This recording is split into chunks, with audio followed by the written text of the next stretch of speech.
मैं अपने इंस्टाग्राम पे आपको पहले ही बताया था कि मैं एक बुक पढ़ रहा हूँ और उसके बारे में आपको धीरे-धीरे अपडेट देता रहूँगा। लेकिन यूट्यूब पे ये चीज़ मैं शॉर्ट के रूप में 2-3 वीडियो डाला था, उसके अलावा और कुछ नहीं डाला था। तो मैं सोच रहा हूँ कि इससे चीज़ें जो भी मैं सीखा हूँ वो आपको बताऊँ। पहले जो लोग नहीं जानते हैं उनको मैं बता देता हूँ कि ये बुक का नाम है गोरा और इसको लिखा है रवींद्रनाथ टैगोर ने। तो इसमें क्या चीज़ें हैं जो हमें इनसे सीखनी चाहिए? पहली बात तो ये है कि मैं इस बुक के लगभग 200 पेज पढ़ लिया हूँ, यानी 500 पेज में से 200 पेज, यानी 40% बुक पढ़ लिया। लेकिन अभी तक मुझे ये नहीं पता चला कि इस बुक का नाम टैगोर जी ने गोरा ही क्यों रखा। तो इस क्यूरियोसिटी की वजह से इस बुक को मैं लगातार पढ़े जा रहा हूँ, ताकि इस चीज़ के बारे में मुझे पता चले कि इसका नाम गोरा ही क्यों रखा गया, कुछ और क्यों नहीं। क्योंकि इसमें बहुत सारे किरदार हैं जिनके नाम पे रखा जा सकता था, मुझे लगता है जहाँ तक, और बहुत सारी चीज़ों को बताया जा सकता था। यानी इसका नाम कुछ और भी हो सकता था, लेकिन इसका नाम गोरा ही क्यों हुआ, ये क्यूरियोसिटी मेरे अंदर है और इस चीज़ को मैं जानने के लिए लगातार कोशिश कर रहा हूँ और इस बुक को पढ़े जा रहा हूँ। इस बुक से मैं बहुत सारी चीज़ें सीखा हूँ जिसको आप तक पहुँचाना चाहता हूँ और बहुत सारे लोगों तक पहुँचाना चाहता हूँ। लेकिन बहुत सारे लोगों तक नहीं पहुँचा सकता, केवल आप तक पहुँची है, तो आप उसमें मदद कर सकते हैं। तो चलिए, जो चीज़ मैं इस बुक से सीखा हूँ उसके सब चैप्टर में डिवाइड करके टॉपिक बाय टॉपिक इसे समझने की कोशिश करते हैं कि आखिर इस चैप्टर में क्या कहा गया है। 200 पेजों में तो भाई साहब आपको बताने को मैं बहुत कुछ बता सकता हूँ और बहुत कुछ बताने के लिए है, लेकिन वो सारी चीज़ें सुनने के लिए एक पेशेंस चाहिए और एक ज़रूरी भी होता है कि मतलब बहुत सारी ऐसी चीज़ें हैं कि शायद आपको अननेसेसरी लगे, बहुत सारे लोगों को अननेसेसरी लगे। तो इस वजह से मैं उन सारी चीज़ों को नहीं बता के कुछ टॉपिक्स मैंने खुद चुने हैं जो कि आप तक पहुँचाना चाहिए मुझे, मैं रिलेवेंट समझता हूँ, तो उसे पहुँचाने के लिए आप तक लाया हूँ। तो चलिए, अब टॉपिक बाय टॉपिक इस चैप्टर को शुरू करते हैं।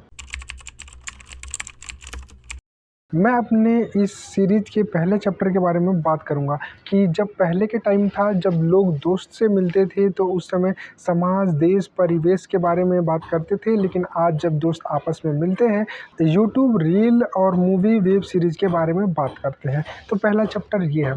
तो इसमें होता क्या है कि जो इस कहानी के किरदार हैं वो 2 दोस्त हैं और वो दोस्त जब भी आपस में मिलते हैं तो उस अलग-अलग टॉपिक पे बात करते हैं कि जैसे हमारा देश कैसे है, समाज कैसे है, समाज में क्या परिवर्तन होना चाहिए, समाज में क्या कमियां हैं, इन सारी चीज़ों पे वो बात करते हैं। लेकिन वहीं हम देखते हैं कि आज का यूथ क्या करता है कि हमें तो आज़ादी मिल गई है, और लेकिन उसको सब सोचते हैं कि हम आज़ाद हैं और आज़ाद विचार के हैं, तो अलग-अलग तरीके से सोचते हैं। आपकी मर्ज़ी है भाई, आप सोच सकते हो। लेकिन आज के टाइम पे कोई भी ये नहीं सोचता कि हम पर्यावरण को कैसे बचाएँ, या फिर हमारे देश के सामने क्या दिक्कतें हैं, या फिर समाज में क्या दिक्कतें हैं, उन सारी चीज़ों पे कोई बात नहीं करता। आज के जो यूथ हैं वो आपस में मिलते हैं तो किस टॉपिक पे बात करते हैं कि भाई मैंने ये वेब सीरीज़ देखी, ये अच्छी थी, भाई तूने ये वाली रील देखी, नहीं ये वाली रील देख। और हज़ारों आपको दोस्त ऐसे मिल जाएँगे या फिर ऐसे लोग मिल जाएँगे जो इन्हीं चीज़ों के बारे में बात करते हैं। अगर आप किसी और टॉपिक पे बात करो तो वो कहते हैं कि ये पागल हो गया है और ये एक पता नहीं क्या उखाड़ लेगा या फिर समाज सुधारक बनने की राह पे चला है। तो इन सारी चीज़ों को देखते हुए भाई साहब आज का यूथ तो यहीं जा रहा है, और आज के यूथ को ये टेंशन ही नहीं है कि भाई हमारा देश, परिवेश या फिर समाज के बारे में सोचने की। तो कहीं न कहीं ये दिक्कत मुझे इसमें दिखी है और ये महसूस हुई है, और यहाँ तक कि इस चीज़ को मैं आसानी से और आप आसानी से समझ सकते हैं। तो यहाँ ख़त्म होता है हमारा पहला चैप्टर। अब हम अपने कहानी के दूसरे चैप्टर पे बात करेंगे। दूसरे चैप्टर क्या है कि विचारों में टकराव होता है, लेकिन उसे बातचीत से सुलझाया जाता है। पहले का टाइम क्या था कि जब भी किसी के विचारों में टकराव होता था, चाहे वो दोस्त हो, रिश्तेदार हो, पड़ोसी हो या फिर कोई नेता हो, तो उसके सामने जाके वाद विवाद किया जाता था और बातचीत किया जाता था। लेकिन आज का एक टाइम ऐसा आ गया है कि आज हम किसी से ना बात करते हैं, ना विवाद करते हैं। जब अगर किसी से के बीच टकराहट आ भी जाती है तो उससे हमें क्या होता है कि हम उस व्यक्ति से बात करना छोड़ देते हैं। हम उस व्यक्ति से बात ही नहीं करते। हमें ऐसा लगता है कि भाई अगर इससे हम बात नहीं करेंगे तो वही हमारा बेस्ट सॉल्यूशन है। लेकिन मैं आपको बता दूँ कि वो हमारा बेस्ट सॉल्यूशन नहीं है। पहले के टाइम पे था कि किसी के बीच टकरार होता था या फिर वाद विवाद होता था तो उसको एक तरीके से सुलझाया जाता, उससे बात किया जाता था और अपने-अपने आर्गुमेंट को रखा जाता था सामने और रिप्रेज़ेंट किया जाता था। लेकिन आज का टाइम ऐसा है कि हम अपने बात को रिप्रेज़ेंट नहीं करते और हमारे एक अंदर एक ईगो आ जाता है कि नहीं भाई वो बात नहीं कर रहा तो मैं भी बात नहीं करूँगा।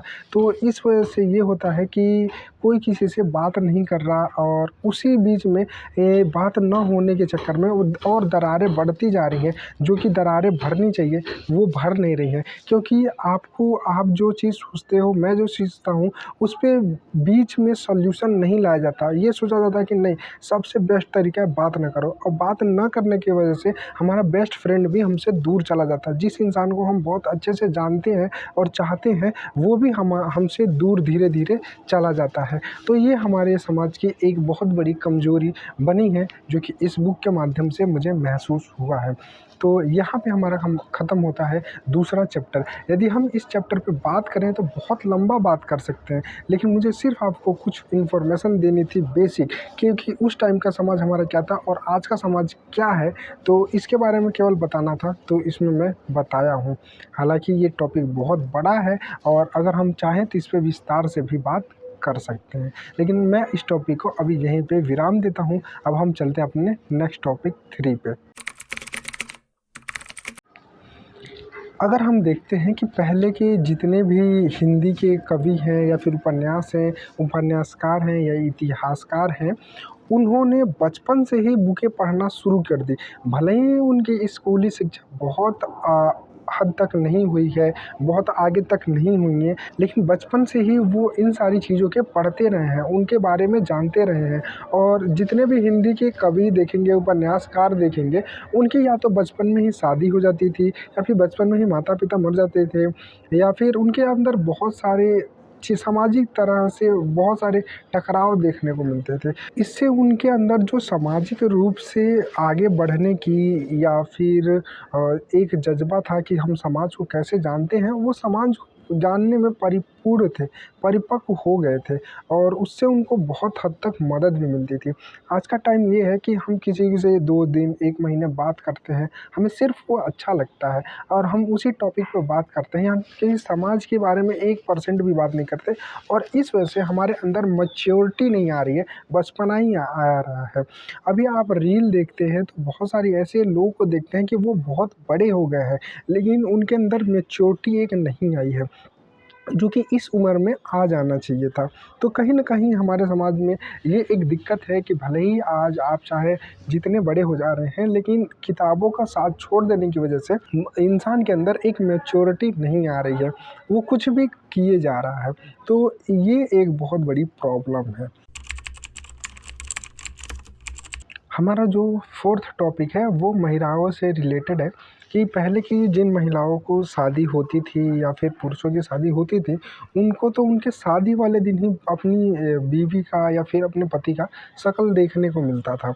उनके अंदर ये नहीं था कि ये चीज़ हमें पहले ही देख लेते हैं या फिर मिल लेते हैं। उस टाइम पे लोगों के अंदर एक क्यूरियोसिटी थी और एक दूसरे व्यक्ति को जानने की इच्छा होती थी कि हाँ, इस व्यक्ति को हमें जानना है।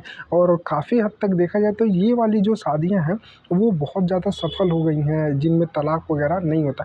और आज के टाइम पे भी अगर हम देखते हैं तो जो गाँव में शादियाँ होती हैं और शहर में शादियाँ होती हैं, इन दोनों के मुकाबले में गाँव और शहर के मुकाबले में तलाक का जो केस है वो शहर में बहुत ज़्यादा होता है और गाँव में बहुत ज़्यादा कम होता है। ऐसा क्यों है? क्योंकि शहर में हैं, आप लिव इन में लोग रहना शुरू कर दिए हैं और शादी से पहले जितने भी शादी के बाद की काम होते हैं, वो सारे पहले ही हो जाते हैं और बहुत सारी चीज़ों में विचारों का टकराव नहीं होता है। केवल हम उस व्यक्ति के बारे में वही जानते हैं जो वो बताना चाहता है, क्योंकि अभी हम उसे अपनी कमियों के बारे में बता देंगे, तो वो हमें नकार देगा। इस वजह से सामने वाला वही बताता है कि जो सामने वाले को अच्छा लगे। तो कमियाँ ना बताने की वजह से बाद में जब वो घर आते हैं, तो उनकी कमियों के बारे में जैसे-जैसे पता चलता है, वैसे-वैसे ऐसा लगता है कि नहीं भाई, ये इंसान हमारे लिए बेहतर नहीं है। इसकी जगह पे हमें कोई और बेहतर इंसान चाहिए और इसकी ज़रूरत नहीं है। हम इसकी एक्सपेक्ट तो किए ही नहीं थे। वहीं पुराने टाइम की अगर हम बात करते हैं, तो उस टाइम पे हम देखते हैं कि पुराने टाइम पे पति-पत्नी जब घर में आते थे, तब एक-दूसरे को जानने की शुरुआत करते थे कि जैसे शादी उनके घर में आया, तो वो वार्तालाप करते थे या फिर उनसे घुलते-मिलते थे और अपनी दुःख-तकलीफ़ को बताते थे। तो चूँकि पहले किसी चीज़ का डर नहीं होता था कि हम इसे खो देंगे इस व्यक्ति को, तो इस वजह से वो वही चीज़ बताते थे कि उनकी अच्छाइयाँ और बुराइयाँ दोनों चीज़ें दोनों को सामने दिखती थी। तो इस वजह से वो एक्सेप्ट कर लेते थे कि हाँ भाई, इनके अंदर ये अच्छाई है और ये बुराई है। तो वो उनकी आदत बन जाती थी अच्छाई और बुराई को जानने की। वहीं आज के समाज में नहीं है, क्योंकि हमें सिर्फ़ अच्छाई देखना है, बुराई को तो नकार ही देना है। केवल हमें एक्सपेक्ट करते हैं कि एक इंसान ऐसा होना चाहिए, उसके अंदर कोई बुराई ना हो, कोई ऐसा काम ना हो कि जिससे दूसरे को तकलीफ़ पहुँचे। लेकिन ऐसा तो पॉसिबल ही नहीं है। हर इंसान के अंदर कुछ न कुछ खूबियाँ हैं और हर इंसान के अंदर कुछ न कुछ दिक्कतें हैं। तो उसको भाई साथ लेके चलना पड़ेगा। अगर हम ये सोचेंगे नहीं, हम सिर्फ़ अच्छे ही को ही लेके चलेंगे, तो ये पॉसिबल नहीं है। यहाँ पे हमारा ख़त्म होता है ये चैप्टर। हम नेक्स्ट चैप्टर की तरफ चलते हैं। हमारा जो 5th टॉपिक है, ये है ज्ञान की भूख। पहले के टाइम पे लोगों के अंदर ज्ञान की ऐसी भूख थी कि वो चीज़ों को जानना चाहते थे और चाहे जितने कठिन होते थे, उसको एकदम सीरीज़ बाय सीरीज़ जानना चाहते थे। जैसे पहले के लोगों को क्या होता था कि किसी चीज़ की दिक्कत होती थी या फिर किसी चीज़ को जानने की जाती होती थी, तो वो बुकें पढ़ते थे और बुकों के माध्यम से बहुत सारी जानकारी अपने अंदर इकट्ठा करते थे और वो उसके मदद से अपने सामाजिक परिवेश को ही देखते थे। लेकिन आज का टाइम क्या हो गया कि हम इंस्टा, रील, फेसबुक वगैरह जब से चलाना शुरू किए हैं, वैसे हमें ऐसा लगता है कि भाई, हमें अगर कोई जानकारी सिर्फ़ 1 मिनट में मिल जाए, तो वही हमारे लिए बेहतर होगा और इससे ज़्यादा हमें कोई चाहिए ही नहीं। तो इस वजह से भाई साहब, अगर 1 मिनट की रील में अगर सारी दुनिया की चीज़ें मिल जाएँ और जो कि एक मोटी-सी 500 पेज की बुक में मिलती है, तो ये पॉसिबल नहीं है। केवल आपको उस टॉपिक का कोई वायरल या फिर ऐसा टॉपिक उठाया जाएगा कि जो आपको भी सुनने में अच्छा लगे और समाज को भी सुनने में अच्छा लगे, लेकिन उसकी बुराइयाँ, अच्छाइयाँ, जो आगे पीछे की चीज़ें हैं, वो सारी आपको धुंधली हो जाती हैं। तो आप इस 1 मिनट के ज्ञान से ना हटिए और थोड़ा लंबा ज्ञान के बारे में सोचिए। वहीं आप अगर कोई यूट्यूब का वीडियो देखते हैं, वो 15 मिनट की होती है, लेकिन उसको पूरा एक्सप्लेन किया जाता है और वहीं उसका कोई एक क्लिप काट के आपको दिखा दिया जाता है, तो आपको लगता है कि नहीं, पूरा बेहतर है। लेकिन वो देखा जाए तो वो पूरा बेहतर रील नहीं होता है। उसमें बहुत सारी ऐसी चीज़ें होती हैं कि जो छुपी रहती हैं, ठीक? तो इसके बारे में यार आप एक बार ज़रूर सोचिएगा। हमारा नेक्स्ट टॉपिक ये है कि पहले जो होता था, विरोधी व्यक्ति हमारे होते थे कि उनसे हम सम्मान की नज़र से देखते थे और उनका हम विरोध करते थे और बात भी करते थे और जब जाके हम अपने कमियां, खामियां और अच्छाइयों बुराइयों पे चर्चा करते थे। लेकिन आज का टाइम है, अगर आप किसी की कमियां, खामियां, अच्छाइयां, बुराइयों के बारे में ऐसे बताने लगते हो, तो या फिर राजनीति पे कोई टिप्पणी कर देते हो या फिर ये बताते हो कि इस पार्टी की जो काम कर रही है वो अच्छा नहीं कर रही है, अभी पुरानी वाली पार्टी ऐसी थी, वैसी थी, तो लोग क्या करते हैं, आपको एक विचारधारा से तुलना कर देते हैं कि भाई, ये आदमी ऐसे बोल रहा है तो इस पार्टी का होगा, इस विचारधारा का होगा और इन चीज़ों को मानता होगा। लेकिन वो ये नहीं देखते हैं कि इस व्यक्ति ने जो बोला है, क्या वो सही बोला है या फिर गलत बोला है। क्योंकि भाई, अगर आप देखो, किसी भी पार्टी विचारधारा के बारे में आप बोल रहे हो, तो इसका मतलब ये नहीं है कि वो पूरी तरीके से आप उसकी बुराई ही चाहते हो या फिर पूरी तरीके से अच्छाई चाहते हो। पार्टियाँ होती हैं उसमें कुछ खराबियाँ होती हैं और कुछ अच्छाइयाँ भी होती हैं। हर टाइप के लोग आपको मिलेंगे, कुछ उसकी अच्छाई बताएँगे और कुछ उसकी बुराई बताएँगे, और कुछ ऐसे लोग मिलेंगे कि जो अच्छाई भी बुराएँगे और बुराई को भी बतलाएँगे।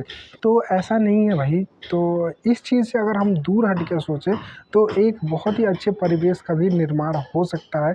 और इस बुक से मुझे अभी यही सारी चीज़ें समझ में आई हैं और इस चीज़ को मैं बताया हूँ आप तक। मुझे नहीं पता कि आपको ये चीज़ें कैसी लगी और आपने कैसे इसको लिया या फिर कैसे सीखा है, या फिर मेरे अंदर बहुत सारी कमियाँ हैं बोलने वगैरह में, तो उस पे आप बता सकते हैं कि मैं अपनी कमियों को कैसे दूर कर सकता हूँ।